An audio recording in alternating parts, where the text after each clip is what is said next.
In the name of Allah, the entirely merciful, the especially merciful. By time. Virtue of studying Surah Al-Asr. Sayyidina Ubaidullah ibn Hisn, may Allah be pleased with him, reports that whenever two companions of the Holy Prophet met, they would not part company until one of them had recited Surah Al-Asr in its entirety to the other. Transmitted by At-Tabarni.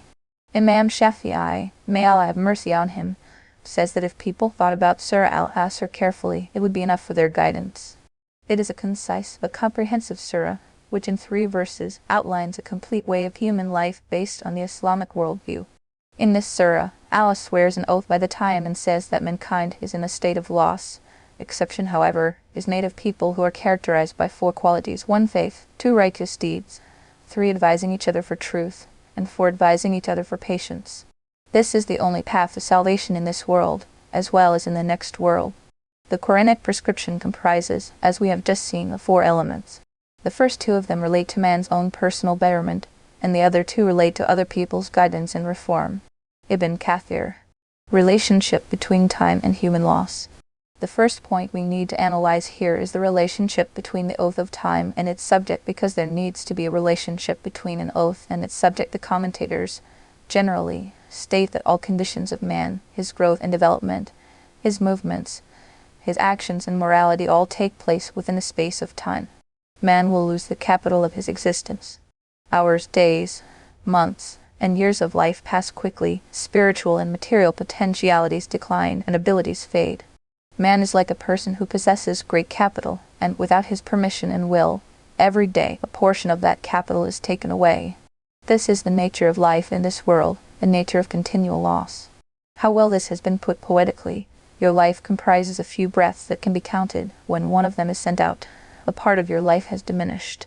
Allah has granted man the invaluable capital of his life, so that he may invest it in profitable business venture. If he invests his capital of life sensibly in good works, there will be no limit to the profitable returns. But if he invests it unwisely in evil works, then, let alone attracting profitable returns, he will even lose his capital, and, in addition, he will incur the dreadful scourge of committing numerous sins.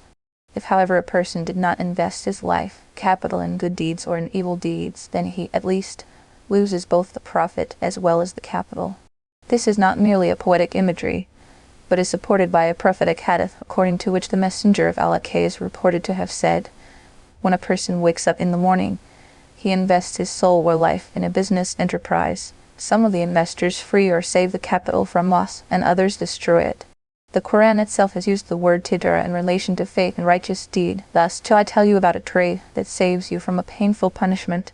Surah As-Saf, Ayah 10. Since time is man's capital of life, the man himself is the trader. Under normal circumstances, his capital is not a frozen thing that may be kept for a while and used up later when the need arises. The capital is fluid or flowing all the time, every minute and every second.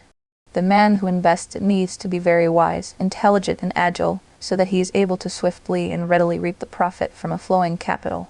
One of the old scholars said that he had learned the meaning of this verse from an ice seller whose trade required utmost diligence, and if he were neglectful for a moment, his entire capital would melt away.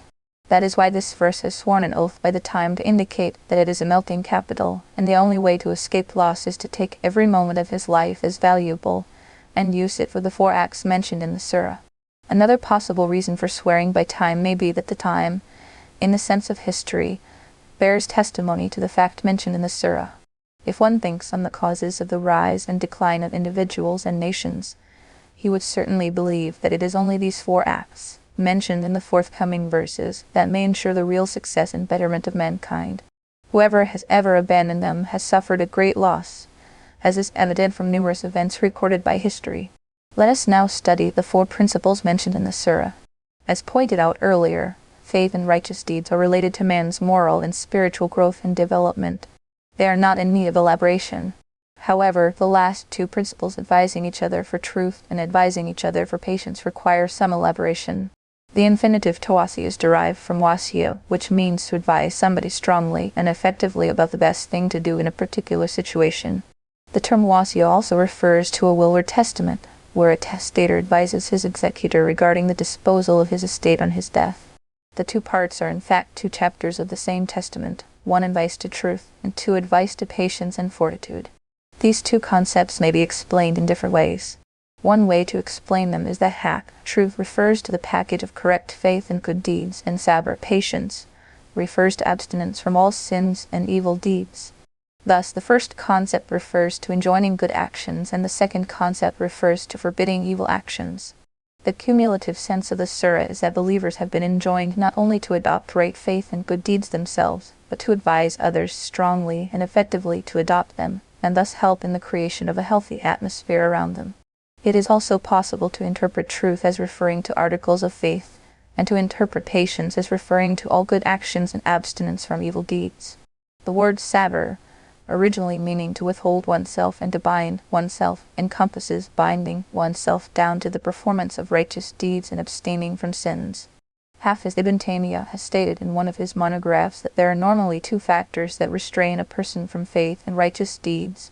The first cause is some doubts about the true faith. When such doubts arise in the mind of people, it destroys their faith and leaves them confused and confounded. As a result, it adversely affects their righteous deeds. The second cause is the selfish desires that stop man from doing good and involve him in evil deeds. In this situation, he theoretically believes that he should do good and abstain from sins, but his selfish desires lead him to stray from the right path.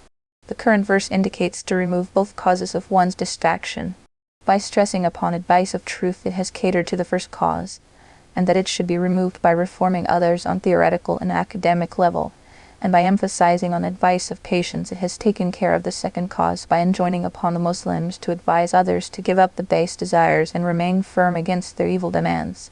Put differently, enjoining the truth means improving the knowledge of Muslims or their intellectual development, and enjoining patience means improving the practical life of Muslims.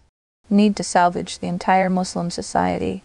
This surah lays down the important principle of guidance for the Muslims, that inviting other Muslims to keep to the true faith and good deeds is as much necessary as their own submission to the Holy Qur'an and Sunnah. Without sincere efforts, to the best of one's ability, to invite others to the right path, one's own good deeds are not enough to one's salvation, especially if a person does not take care of the spiritual and moral welfare of his wife, children, and family, and turns a blind eye to their unrighteous deeds. He is blocking his way to salvation, no matter how pious he himself might be. Therefore, the Quran and the Sunnah make it obligatory upon every Muslim to do his best to invite others to the good deeds, and warn them against the evil acts. Unfortunately, let alone the general public, many learned people are lax in this matter. They think it is sufficient for them to be concerned about their own moral and spiritual well-being. They are not concerned about the well-being of their family and children. May Allah grant us the ability to act upon this verse. Indeed, mankind is in loss. See Surah Al-Asr, Ayah 1, for the Tafsir. Except for those who have believed and done righteous deeds, and advised each other to truth, and advised each other to patience. See Surah Al-Asr, Ayah 1, for the Tafsir.